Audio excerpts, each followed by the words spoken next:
Hello दोस्तों, नमस्ते। आप सभी का स्वागत है शाल तौर के हॉरर शो में। यहाँ पर हम बात करते हैं हर तरीके की भूतिया गतिविधियों के बारे में। भूत, प्रेत, पिशाच, यक्ष, गंधर्व, राक्षस, ब्रह्म राक्षस, बेताल, कुष्मांड, भैरव, अनिष्ट कारक देवता। इस तरह की किसी भी पैरानॉर्मल कोई भी एक्टिविटी हो जो हमारे इस यूनिवर्स से हट कर हो, हम उस हर चीज़ की बात यहाँ पर करते हैं। और हमारे चैनल पे सिर्फ ओरिजिनल बातें ही होती है, हम फेक कुछ भी नहीं करते। आप चाहे तो वेरिफिकेशन भी कर सकते हैं, जो कि मैं बातें करती हूँ, क्योंकि ये मुझे भी किसी न किसी के थ्रू पता चलता है। जब मुझे कहानी मेरे पास आती है तब मैं आपके पास लेकर आती हूँ, है ना। ऐसा नहीं है कि मेरे पास कहानी मैं बनाती हूँ। मैं इतनी भी कोई टैलेंटेड नहीं, इतनी टैलेंटेड होती तो मैं IAS का एग्ज़ाम ही नहीं क्रॉस कर देती। समझ रहे हैं आप। तो सुनती हूँ मैं, फ्रेंड्स वगैरह, आंटी वगैरह, परिवार के दादी नानी, हम कहीं भी जाते हैं हम उससे पूछ लेते हैं कि भाई देखिए लाइट फ्लक्चुएट हो गई। This is a first symptom of paranormal activity. क्योंकि ये जो इलेक्ट्रिसिटी होती है ना हमारी, ये हमारी उससे कनेक्ट होती है। मतलब भूत प्रेतों को इससे ताकत मिलती है। पता है आपको? नहीं पता ना, अब मैंने आपको बता दिया। What is this guys? अभी से ये हो रहा है, अभी तो मैंने वीडियो स्टार्ट भी नहीं की है। वैसे आज की वीडियो जो है ये जिन के ऊपर आधारित स्टोरी है और ये रियल स्टोरी है। इसके जो पात्रों के नाम है वो काल्पनिक रखेंगे हम यहाँ पे, क्योंकि ओरिजिनल नाम बता के हम उनको फेमस नहीं करना चाहते। फेमस यानी कि फिर 4 लोग उनसे पूछेंगे, और आप 4 लोगों की कहानी तो जानते ही हैं। यहाँ पे अगर मैंने 4 लोगों की कहानी शुरू कर दी तो हो गया बंटाधार। तो इसलिए हम 4 लोगों को छोड़ते हैं और अपनी कहानी पे आते हैं। आज की कहानी है जिसमें है हस्बैंड वाइफ, उनके 2 बच्चे और एक काम वाली। ठीक है। अब नाम आप कुछ भी रख सकते हैं। मैं नाम अक्सर भूल जाया करती, तो मैं हस्बैंड वाइफ ही कहूँगी। और उनके 2 बच्चे, एक लड़का एक लड़की। लड़की बड़ी है, लड़का थोड़ा छोटा है। और उनकी एक मेड है जो उनके साथ ही रहती है। ये परमानेंट मेड होती है ना, जो कुछ समय रहती है फिर गांव जाके आती फिर रहती, वो वाली मेड है। वो नहीं है कि काम करती चली जाती फिर आती फिर काम करती, वो वाली नहीं है। ये 24 आवर्स रहने वाली मेड है। और कभी वैसे इनका घर ज़्यादा दूर नहीं है, पास ही पर रहती है, क्योंकि अच्छे पैसे मिलते हैं, क्योंकि हस्बैंड वाइफ दोनों कमाते हैं यहाँ पे। जहाँ पर दोनों कमाते हैं वहाँ तो आपको पता ही है कितना अच्छा होता है। तो बस कुछ इस तरह ही है। कहानी को करते हैं अब शुरू। हाँ, इतना हो गया इंट्रो, आपको सब कुछ बता दिया मैंने स्टोरी के बारे में। तो होता ऐसा है कि ये लोग है ना, इनमें जो हस्बैंड होते हैं इनका ट्रांसफ़र होता है एक शहर से दूसरे शहर में। तो और वाइफ का भी हो जाता है, क्योंकि ये एक ही महकमे में काम करते हैं, गवर्नमेंट जॉब होती है इनकी। तो दोनों एक ही जगह अपना ट्रांसफ़र ले लेते हैं, एक ही शहर में।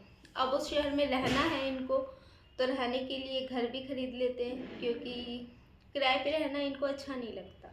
तो एक घर खरीदना ज़्यादा प्रेफर करते हैं, तो खरीद लेते हैं। अब इन्हें बना बनाया सस्ते दामों पे घर मिलता है, और वो भी इनके ऑफिस से ज़्यादा दूर नहीं। तो ये लोग थोड़ा सा लालच में आ जाते हैं और उस घर को खरीद डालते हैं। उसके बाद उसको गृह प्रवेश या पूजा नहीं करवाते, बस उसकी हल्की सी वाइट वॉश करवाते, पूरा चमक जाता है घर। और तुरंत खुद ही वो जो लेडीज़ होती है पूजा करके एंट्री कर लेती है। उसके बाद भैया वो काम वाली पूछती, तो उनके पड़ोस में एक होती है, वो बताती है कि भाई हमारे यहाँ काम वाली है, इनकी बहन है, उनको चाहिए, आप रख लीजिए। तो 1-2 दिन कहती है वो जो मालकिन होती है कि मैं पहले 1-2 दिन काम करा के देखूंगी, अगर मुझे अच्छा लगेगा तो मैं रखूंगी, नहीं तो नहीं रखूंगी। तो इस पे बात अग्री हो जाती है और उनको मंथली देना होता है। अब होता होगा कुछ, मान लेते हैं हम 10,000। ठीक है, 10,000 देना होता है, इतना मानते हैं हम। ये लाइट को क्या हो गया है पता नहीं, दिमाग खराब हो गया। तो 10,000 देने होते हैं, तो फिक्स हो जाता है उनका 10,000 में। अब ऐसा होता है कि पहले कुछ दिन, 1 हफ्ता काम करा के देखते, उसको काम इतना पसंद आ जाता है लेडीज़ को कि वो कहती कि दीदी आप है ना यहीं पे करो काम, आप बाकी सब जगह काम छोड़ दो, आप हमारे यहीं काम करो, अगर वो पॉसिबल हो तो आप रहो भी। क्योंकि उसके 2 छोटे बच्चे होते हैं, एक तो प्ले स्कूल में जाती है, और जो थोड़ा बड़ा बच्ची है वो उनकी फर्स्ट क्लास में। बच्चा जो है प्ले स्कूल में जाता है, बस इतने ही छोटे बच्चे, और फर्स्ट क्लास में। तो उनका देख रेख भी करना है, खाना पीना सब, बर्तन वर्तन, झाड़ू पोछा, कपड़ा, सब कुछ उस दीदी को करना होता है, जिसे हम मासी भी कहते हैं, है ना, दीदी। और हाउस हेल्प कुछ भी कह सकते हैं, जो आप चाहें। तो ऐसा होता है फिक्स, तो रहने लगते हैं। अब अब वो अपना रूटीन स्टार्ट करते हैं, जॉब जाते हैं दोनों। एक हफ्ते के बाद से जब पूरा सेट हो गया, घर सब कुछ हो गया, तो अब वो जॉब जाना शुरू करते हैं, वहाँ पे वो काम करना शुरू करती है। तो काम करते करते ऐसा होता है ना कि बच्चों के लिए वो खाना बना रही है, तो बच्चे ड्राइंग रूम में टीवी देख रहे होते हैं। तो अब जो दीदी है वो पिंकी से पूछती, पिंकी तुम क्या खाना चाहोगी? तो वो तो भाई क्या ही बोलेगी, छोटी बच्ची, तो उसे जो भी उसके एज के हिसाब से होता है वो दलिया वलिया घोल कर उसको बना के ला कर देती। और जो छोटा बच्चा होता है उसे दूध और बिस्किट देती है, क्योंकि उसके लिए वही सही है, या सेरेलैक देती है, इस तरह की चीज़ें। तो जब वो दे रही होती है ना, तो वो देखती है कि जो उसकी छोटी गुड़िया है ना, पिंकी, वो एक कोने में घर में है ना, देख कर हंस रही है। तो वो मेड जो होती है वो उससे पूछती है, बेटी तू क्या देख के हंस रही है? तो वो कहती है कुछ भी नहीं, बस हंस रही है। और वहाँ कोने में अंधेरा होता है, वो देखती तो उसे कुछ नहीं दिखता। तो सोचते बच्चा है, ऐसे ही पागल वाली हरकतें कर रहे होंगे, छोटे बच्चे होते हैं ना, उनको ऐसा ही होता है। तो फिर उसके बाद वो अपने कामों में लग जाती किचन में जाके। तभी उनके डोर की बेल बजती है। मेड सोचती है अब कौन आ गया, इस समय तो कोई आ ही नहीं सकता, माँ बाप इसके काम पे गए हुए हैं इनके। तो जाके देखती वहाँ कोई नहीं होता। कुंडी थोड़ी देर खड़े होकर देखती, जब कोई नहीं होता कुंडी लगा के आती है, फिर से काम करती है। थोड़ी देर बाद फिर बेल बजती है। तो उसको लगता है ये जो सोसाइटी के बच्चे हैं ना, वो परेशान कर रहे हैं। फिर से जाती है, अब की बार वो डंडा लेके जाती है, कहती है अगर कोई होगा तो मैं डांटूंगी उसको। तो जाती बाहर जाके देखती थोड़ी देर खोल कर, पर वहाँ कोई भी नहीं होता, खाली एकदम। जब वो वापस आती है ना, तो देखती है कि अब वो दोनों बच्चे उस कॉर्नर में देखकर हंस रहे हैं।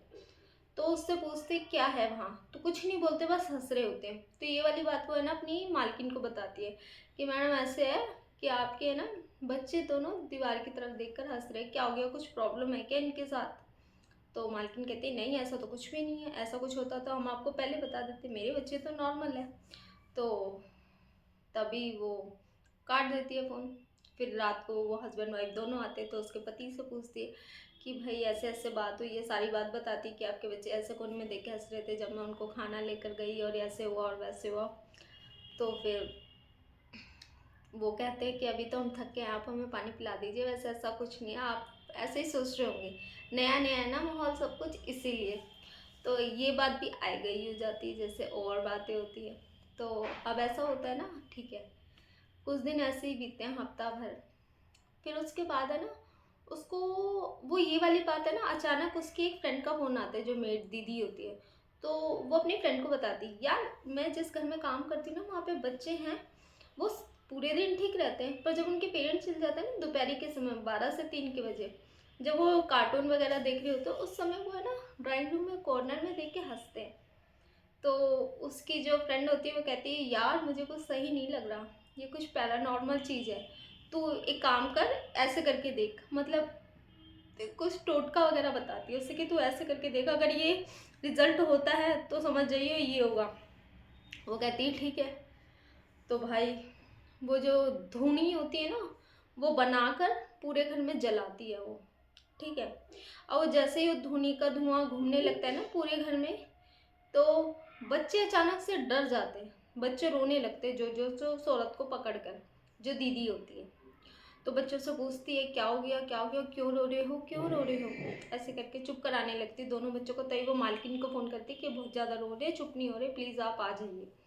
तो भाई ऑफिस तो पास ही था, अब वो आ जाती है मालकिन चेक करने के लिए कि बच्चे रो क्यों रहे। वो तब भी रो ही रहे थे, रो रो के उनका फेस लाल हो गया, एकदम हालत ख़राब हो गई। छोटे छोटे बच्चे इतनी ज़ोर से रो रहे हैं, सुनते भी नहीं हैं, बच्चे तो जल्दी समझते नहीं हैं, इसलिए। इसके बाद की कहानी आपको सुनाऊंगी नेक्स्ट पार्ट में, क्योंकि ये बहुत लंबा हो गया। आई डोंट थिंक सो, मेरे फ़ोन में इतनी मेमोरी नहीं है यार, ठीक है। तो इस वीडियो को यहीं करते समाप्त। अगर आपको ये वीडियो अच्छी लगी है तो subscribe my channel, hit the bell icon if you like me और माय वीडियोस। वैसे तो ये हॉरर वीडियो और ये रियल स्टोरी या रियल बेस्ड स्टोरी, पर थोड़ी बहुत नोकझोंक हो जानी चाहिए ना, एकदम यूँ यूँ सुनाऊंगी ना तो आपको भी अच्छा नहीं लगेगा, लाइक दैट। तो मिलते हैं फिर इसके नेक्स्ट पार्ट में अगले दिन, तब तक के लिए बाय बाय।